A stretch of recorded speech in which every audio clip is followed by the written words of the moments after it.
I'm currently standing next to the highest house in all of the Middle East at 2,000 meters of elevation in Lebanon, and I did it all with the Jetour T2. The drive up here was super nice. So I'm going to start off my review by taking an in-depth exterior walk around of the Jetour T2 because that design is really interesting to look at. Starting from the front, which I think has its own DNA. The rest of the car looks a lot like a Land Rover Defender, let's be honest. Personalized for the Jetour, you can see we have an illuminated Jetour logo with the nice camera at the front. And then these lights with the 4 points look really, really cool, especially when you turn on the hazards. Now, I've heard that the designer of the Jetour T2 came from Porsche, which explains the 4-point. If you can see the key fob, again, it follows the same DNA, I guess. The green accents aren't actually your tow hooks, they're just there to look good, and I think it works really well with the rest of the car. Plastic claddings on the side, but they're actually very solid. I didn't expect that. These don't illuminate, by the way. I actually got this car very dirty coming up here, which is what the T2 is meant to do, to be honest. And it is when you stand a bit far away from the car that you start to confuse it with the Land Rover Defender because that silhouette is very similar.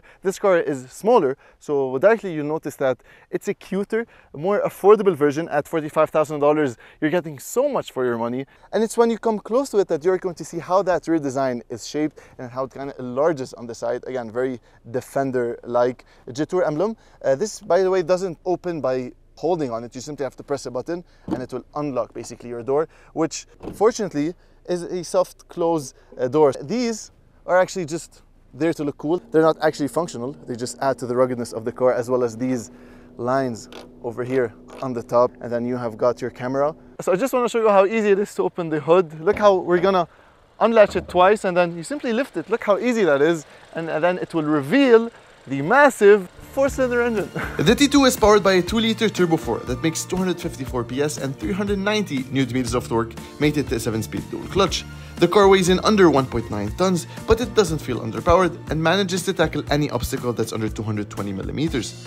Like I always say, overlanding is a lifestyle, and if you're the type to use your Jetour for just that, you'll be happy to see nice options in the trunk, like this bar that locks the back door in place so it doesn't close on you, a beer opener, cup holders and Bluetooth speaker holder, and small cubby spaces here and there. The T2 is marketed to have X-wheel drive, which is just a fancy term for all-wheel drive that automatically switches between 2-wheel drive and 4-wheel drive thanks to center and rear limited slip differentials. You also get 7 driving modes with super cool animations displayed on the 15.6-inch screen. So this is what the interior of the Jetour T2 looks like. You can see the layout is very well done. We have a large screen in the center, typical on these newer models. By the way, Apple CarPlay and Android Auto is displayed on this whole screen. This is like the biggest display I've ever seen for Apple CarPlay, so yeah, that's a big thumbs up. If you take a look at the steering wheel, it mimics the design of the key fob. So look at that, this is the key fob. JT is like Jetour in this weird font. Traveler or T2 in our case, but in some countries the T2 is called Traveler. On the left you have controls for your basically cruise control and then adaptive lane assist. So behind the steering wheel we have a display for the driver, which basically displays every single thing you might need, from the clock to your hill descent assist, your driving mode, close the door and whatever. So yeah, it's a bit a mess, to be honest. It's not the cleanest display. Behind the steering wheel we have paddle shifters. How cool of a surprise that is. The dashing didn't have any paddle shifters, so it was kind of confusing of which gear I wanted to be in and which gear the car decided to be in. You are going to see stocks behind the steering wheel, which are very high quality, honestly. They look really, really nice for your headlight commands.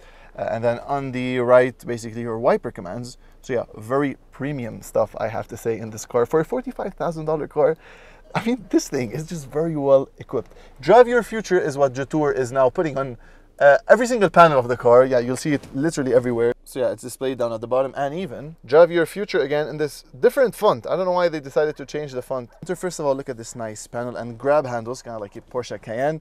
The gear selector is actually very premium. It feels heavy, it feels large, and it feels like it came from an aviation theme because it is huge and it feels, you know, really nice to control. PRNDS, obviously, the P is over here, and then this is your rear view camera. We have a lot of angles. If I scroll between 2D and 3D, and I currently have my foot on the brakes. If I remove them, you're going to see how the lights are going to, you know, basically display that.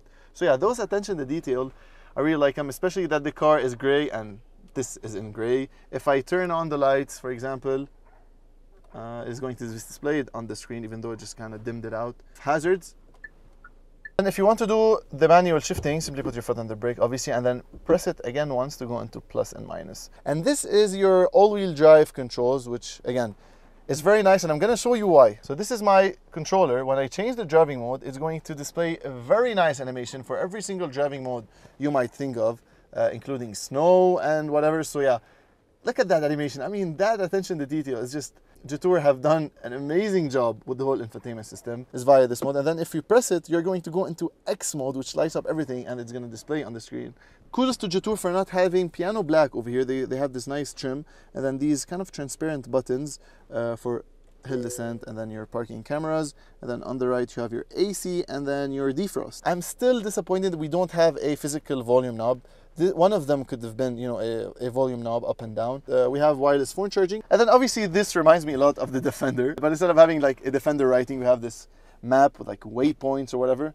It looks pretty clean. And then you have a storage area to put a phone. But if we open up the glove box, which opens up very smoothly, and it's pretty large, so you can put a lot of stuff. I'm coming. Jetour, can you open the sunroof? Okay.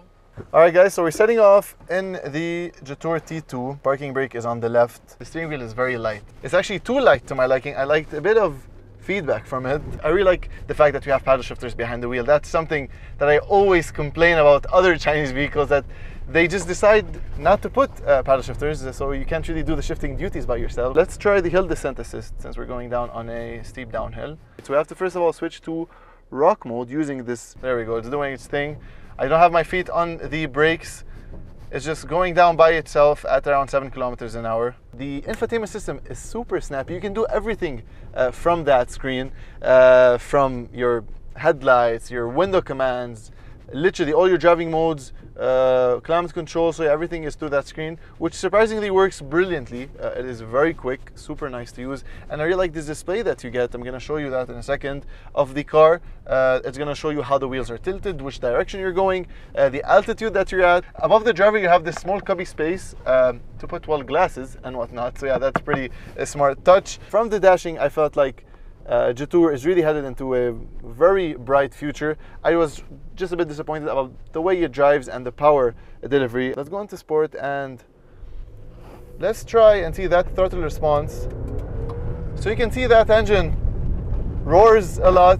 That's one thing that I remember, yes, about the Jetour. So whenever you accelerate, there's a bit of a delay in the throttle response, and when you remove your foot off the accelerator, there's a bit of a delay, as if the car didn't understand yet that you removed your foot off the accelerator. I feel like this is something, I don't know if a lot of people notice, but accelerating, removing my foot off the accelerator, it feels like, yes, I want to remove it sooner, but the car thinks otherwise. You do not feel any of the imperfections. It's obviously a bit bumpy, but I expected more. I expected the ride to feel less pleasant. And you know, after driving this car a bit aggressively, I understand how fun these things are and why people are kind of comparing it to the Defender, because it feels much more lightweight than the Defender. It feels like a toy. There's a lot of torque, and for a small body of around 1.8 tons, really it can get you out of any situation. Very smooth power delivery. Is there any body roll? Yes, a lot of it, which is to be expected. This car is not a body on frame, it's a monocoque. Guys, it is super smooth on the road. That is crazy, and you can definitely hear that turbo flutter, a little tiss sound, and then accelerating. This thing drives amazingly well. That's it. That's my verdict about the car. It's smooth, it feels light, and it's overall a very good bargain. I would say the best value for your money. $45,000 is basically nothing for all the features that you're getting. So many other options on the market are either front wheel drive, or they're really not meant to go off-road. Is the Jetour T2 worth the hype? Maybe. Is it a super cool budget car? Definitely. At $45,000, you're getting a lot of overlanding capability, and while it doesn't feel as solid as I'd like, I believe it's more of a fancier Suzuki Jimny than a toned down Defender. And I say Jimny because it was super hyped at some point in 2020, and if you approach it with low expectations, you'll love it. So for it to make sense for you, here are my pros and cons, because to many, the cons are negligible and they love every bit of their T2. But here's my honest opinion. And despite its price, don't underestimate the luxurious build and quality materials. It's charming, super comfortable, and packed with options, making it feel like a bargain at 45 grand. I mean, give me the name of any car that can pull it off with all these qualifications.